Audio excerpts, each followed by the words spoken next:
Direto de São Sebastião, a cidade mais afetada com as fortes chuvas deste final de semana. Daqui a pouco nós vamos restabelecer o contato com a Beatriz Manfredini, que está acompanhando toda a situação lá em São Sebastião, a cidade mais afetada. Muito bom dia, Beatriz Manfredini. Oi, Marcelo. Bom dia para você também, para todos que nos acompanham aqui no Jornal da Manhã, segunda edição. Pois é, a gente fala diretamente aqui de São Sebastião, a cidade mais afetada por essas fortes chuvas. Só aqui são 35 mortes e temos mais uma confirmada em Ubatuba. Então, no total, são 36 óbitos até o momento. O Corpo de Bombeiros diz que são 40 desaparecidos. Eles trabalham com este número neste momento, né? Uma estimativa de quantas pessoas podem estar ainda nos escombros de todos esses pontos de desabamento e também de deslizamento.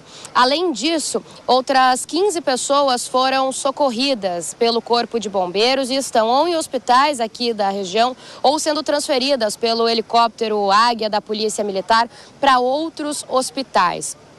A gente lembra que essas fortes chuvas que atingiram todo o litoral norte, também o litoral sul, elas resultaram em algumas cidades ficando em estado de calamidade pública. Aqui, São Sebastião é uma dessas cidades, também Ubatuba, Ilhabela, Caraguatatuba, Bertioga e Guarujá. O estado de calamidade pública, ele dura 180 dias e ele facilita, né, que o governo consiga transferir recursos para essas cidades, para então trabalhar com esses resgates, com a recuperação dessas cidades. Até agora, o governo de São Paulo destinou 7 milhões de reais para a Defesa Civil fazer esse trabalho. Neste momento, são mais de 500 homens trabalhando nos resgates. Então, a gente está falando de Corpo de Bombeiros, de policiais, de Defesa Civil. Os trabalhos são muito difíceis, isso porque não dá ainda para acessar a maioria dos pontos de deslizamento e desabamento por terra. Há risco de outros desmoronamentos, porque o solo está encharcado. Então, neste momento, o trabalho é por ar, com helicóptero e também com aviões enviados pelo Exército e também pela água. Então, o Corpo de Bombeiros não consegue ainda trazer aquele maquinário para trabalhar nos escombros e tentar encontrar sobreviventes, porque não dá para acessar esses locais, então, por conta de outros riscos de desabamento. Além desses números já tristes confirmados, de óbitos, de desaparecidos e também de feridos, nós temos um número grande de pessoas que ficaram desabrigadas e desalojadas. De acordo com o último boletim do governo de São Paulo, emitido às 8h30 da manhã, são 970 desalojados e 747 desabrigados. Além disso, há um grupo grande de pessoas que está ilhada, não consegue sair de onde está e ainda está sem acesso à telefonia celular, sem acesso à energia elétrica e até mesmo à água. A Sabesp está com 14 caminhões aqui em São Sebastião e também na região de Ilhabela para tentar fazer com que esse abastecimento volte a funcionar. Eu cheguei aqui, Marcelo, em São Sebastião, por volta das 5 horas da manhã. E nós tentamos alcançar a Barra do Saí, ali em que está o maior ponto, o ponto mais crítico atingido pelas chuvas. 50 casas desabaram no mesmo lugar ali, mas não dá para alcançar. Quando a gente chega ainda antes da região de toque-toque pequeno e toque-toque grande, já não dá para passar. A Polícia Militar e a Defesa Civil interditaram aquela região, porque desde essas praias até a Barra do Saí, então passando por Maresias, por exemplo, tem pelo menos 8 pontos de interdição e mais riscos de desabamento. Essas pessoas ilhadas estão, inclusive, com falta de alimentos e medicamentos. Um policial me contou que eles estavam numa operação para tentar enviar medicamento para uma mulher que estava ilhada, inclusive. Então, a situação é muito difícil por aqui. Neste momento, eu falo de frente do Teatro Municipal da cidade, bem aqui no centro de São Sebastião, porque é aqui que o presidente Lula vai participar de uma reunião com o governador Tarcísio de Freitas e depois eles vão falar com a imprensa. Lula está previsto para chegar aqui em São Sebastião por volta agora entre 10 e 11 horas da manhã, então daqui a pouquinho ele vai fazer um sobrevoo, há uma expectativa de sobrevoo com Tarcísio de Freitas, Tarcísio que já sobrevoou a região ontem e hoje também sozinho, ele chegou domingo por aqui, está instalado aqui em São Sebastião desde então. Então a gente aguarda agora a chegada do presidente Lula e também essa reunião, vamos ficar por aqui, Marcelo, esperando e claro, atualizando vocês com qualquer novidade. Beatriz, ontem nós tivemos então já o fechamento de vários pontos nas rodovias, até que gostaria que você falasse como é que você conseguiu chegar aonde chegou, de fato também muitas pessoas que estão nos acompanhando, preocupadas com os familiares que estão no litoral norte. A gente sabe que o destino preferido no carnaval é justamente o litoral norte e litoral sul, foram muito procurados. Essa situação do abastecimento você falou um pouco, então como é que você conseguiu chegar? Tamoios foi liberada ou vocês tiveram que descer pelo sistema Anchieta Imigrantes mesmo? Não, Marcelo, foi liberada. A Tamoios chegou a ficar 19 horas interditada, quase 19 horas, mas por volta das 9h30 da noite de ontem foi liberada. Então nós conseguimos vir por este caminho para cá. Em compensação, outras rodovias, como a Rio Santos e também a Mogi Bertioga, ainda tem diversos pontos, diversos trechos de interdição. Tem alguns pontos intransitáveis, outros de interdição parcial. Então a dica para quem veio passar o carnaval no litoral norte, precisa voltar, por exemplo, para a capital ou para outro local, é checar direitinho com as concessionárias, checar no site dos transportes, como dá para fazer esse retorno para cá, porque tem diversos pontos intransitáveis. É bastante importante isso, ainda não tem previsão de liberação. A gente vê pela cidade, também nos arredores, diversos carros, carretas, retirando aquele entulho, galhos, terra que ficou espalhado dos deslizamentos e desmoronamentos. Então a situação é bastante complicada. Inclusive, a gente cruzou com algumas famílias antecipando a volta do carnaval, né? O pessoal que ia ficar até terça ou quarta-feira de cinzas, voltando hoje, já cruzamos com algumas pessoas assim. Então a dica é checar mesmo os sites, dar uma conferida antes de pegar a estrada. Mas a rodovia dos Tamoios, ela já foi liberada, Marcelo. E Beatriz, no ano passado, nessa mesma época do ano, no mesmo carnaval, não é o mesmo porque estamos em 2023, nós estávamos aqui falando sobre São Paulo, a região de Franco da Rocha, Grande São Paulo, os deslizamentos, as mortes e, infelizmente, novamente estamos falando de mortes, deslizamentos, né, Beatriz? Marcelo, muito se fala sobre isso, né, que foi um volume de chuva inesperado.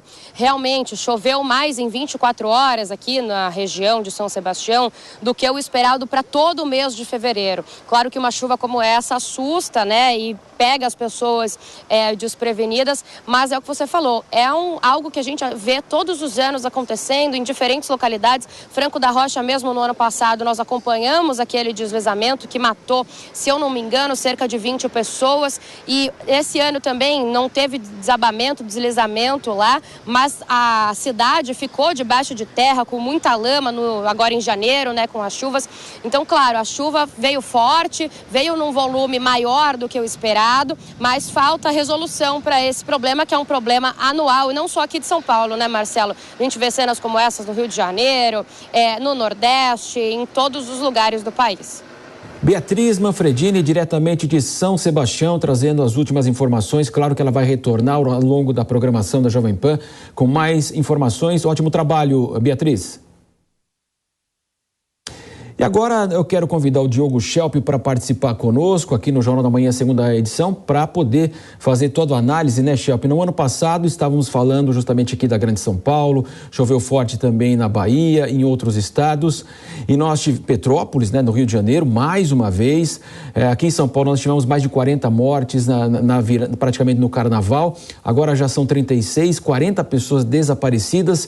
Schelp, ao que parece, né, de fato nós tivemos os alertas da Defesa Civil, agora tem 500 pessoas trabalhando, mas será que não está faltando um protocolo mais efetivo para a remoção mesmo das pessoas, para haver um controle mais dinâmico aí em relação à elevação das águas, a retirada, sei lá, um processo que possa trazer de fato aí mais segurança e menos mortes, Schelp? Bom dia. Bom dia, Marcelo, bom dia a todos. E esse problema triste, né, das chuvas e das tragédias que elas causam em vários lugares do Brasil, é um problema recorrente e ele tem uma origem comum em muitos casos. Trata-se da ocupação do terreno, a ocupação do território, muitas vezes de maneira desenfreada, ou seja, a urbanização que é feita sem controle. Obviamente que quando você pega uma região, por exemplo, como o litoral norte de São Paulo, as cidades exprimidas ali entre o mar e a serra, quando você tem um grande crescimento populacional nesses lugares e a ocupação, a construção de casas, muitas vezes em áreas de risco, por exemplo, em encostas ou na beira de rios, isso obviamente cria um problema que em alguns casos é de instabilidade no terreno, em outros casos é de possibilidade de alagamento, e é um problema que é possível antever, né? Então, se houvesse um planejamento urbano, um planejamento desse crescimento, seria muito mais factível que tragédias como essas, as chuvas não se pode evitar, mas que se evitassem pelo menos a destruição e as mortes, que é o que se procura evitar sempre. A gente pode pegar o caso de São Sebastião, por exemplo, que em 1998 tinha 44 mil habitantes. Hoje, na última estimativa de final de 2021, São Sebastião está com 91 mil habitantes, ou seja, a população dobrou. E óbvio que muita desses novos moradores se estabeleceram em lugares que são passíveis ou de alagamento ou de desmoronamento. Então, essa é a questão base, né? Quando você fala sobre protocolo, eu concordo inteiramente, os protocolos que são adotados de alerta, eles claramente não têm a efetividade que se espera. Mas o problema é que isso se deve ao fato de que muitas vezes, né, os alertas são dados com muita frequência, mas nem sempre não ocorrem as chuvas com a intensidade que se prevê, e muitas vezes não ocorrem os problemas. Então, as pessoas vão se acomodando com aquela situação e vão resistindo, inclusive, a saírem de um lugar que é possivelmente de risco, mesmo com os alertas que são dados pelas autoridades. Então, a questão toda é que, mesmo quando se pensa em protocolos para retirada, protocolos de alerta, o que se está fazendo é uma medida paliativa. O problema, a origem do problema, está lá atrás, na ocupação desenfreada dessas áreas, né? Essas áreas em que, ou pela infiltração de água no terreno, que provoca essa instabilidade no terreno e, portanto, risco de desabamentos, deslizamentos, ou o estreitamento, digamos assim, dos cursos d'água, né, o confinamento daqueles locais por onde passa a água, que acabam muitas vezes transbordando e causando tragédias também. Então, é preciso mudar absolutamente a maneira, né, que as autoridades veem a questão da ocupação. Não se pode permitir. A gente visita o litoral norte, por exemplo, e vai para essas regiões que são chamadas o sertão, por exemplo, né, dos lugares que fica para trás, né, da estrada, da Rio Santos, por exemplo, perto das encostas da serra, do morro, e a gente vê que a ocupação é absolutamente sem controle, né? A gente vê casas sendo construídas em lugares muito íngremes, por exemplo, a gente vê o desmatamento que é promovido para poder construir as casas, isso também provoca instabilidade no terreno, e as autoridades simplesmente não podem permitir que esse tipo de coisa aconteça, porque senão é tragédia certa, infelizmente.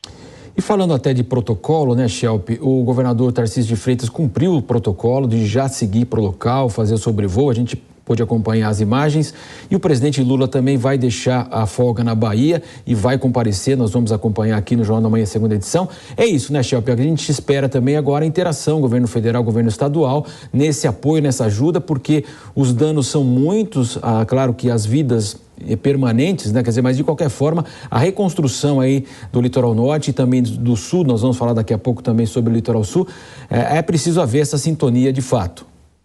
Com certeza. É muito importante, as pessoas podem pensar, olha, o que muda, né, na presença do presidente, ainda que apenas sobrevoando uma área de uma tragédia, ou o que muda a presença do governador, né? Esses problemas podem ser resolvidos por aqueles funcionários, as autoridades que são encarregadas de lidar com determinada situação, né?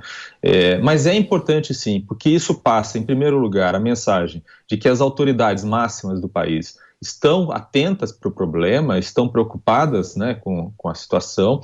Passa também a solidariedade que é necessária para as vítimas, para as pessoas que sofreram com essas tragédias, com esses impactos, ou por terem perdido seus bens, seus imóveis, ou por terem perdido entes queridos nessas tragédias. Então, e é também importante justamente porque, estabelecendo esse contato entre altas autoridades, entre o presidente e o governador, esse contato próximo, né, isso pode, inclusive, dar mais impulso para que atitudes ainda mais importantes, mais relevantes sejam adotadas em relação a isso. É o mesmo princípio, por exemplo, quando se fala qual é a importância de chefes de Estado de países diferentes se encontrarem pessoalmente.